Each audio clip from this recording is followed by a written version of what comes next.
Bizi tordaşlım yerde çoğun soğududan birini kıp kaldık.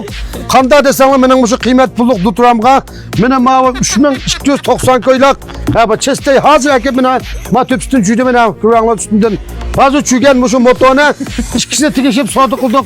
Hatta yanmaytkansın hocam. Ben yanam demen ki dakikası bir tal yağaçlı bir tal tümünü tikiştik ya biz. Bu yağaç degen yağaç kalamanın kıymeti var. Tümü degen etkisi kiyolap satıtkan bilmem. Hem de her bir kalsanın bu şundan motoru ihtiyacını bulap kap kalsa bu şunun da yaram duturanını ekersen anlaştık bitken. Duturanını bombayı kap kalsa uyanıldı minip tuğan konu motoranını ekip hep. Manı anlaştık epkezsenler. Hiç bula. 3290 koy. Konusunu ekip bittik. Konusunu şirket yampığını yığması sepirimiz. Ram kalmıştık. 3290 koy. Ma sokakı tonmay rahat mağay gitkanla. Şirin nençileri var. Sito işe. Muşunda aldı trap. Çağ şekildeki pek kölkem aldı trapları ama yan trap kuzukları var. Pek noç kan yampıcağını uza. 3290 koydun. Dutağımı tikiştik.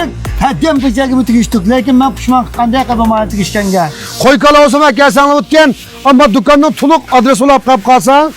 Bizim adresimiz Karkaş Nahiye Aksaray Yazar Kitkili kenti çoğun yol büyüdeki Hayyer Toksilitinin maksatçığına.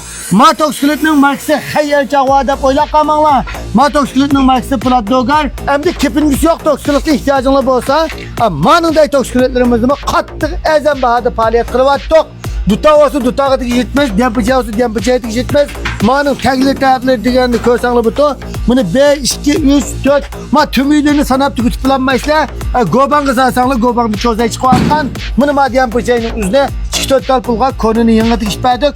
Telefon numara 152 09 00 98 99 152 09 00 98 99. Bizim motorunu size iddiam dutağını ben çalayım.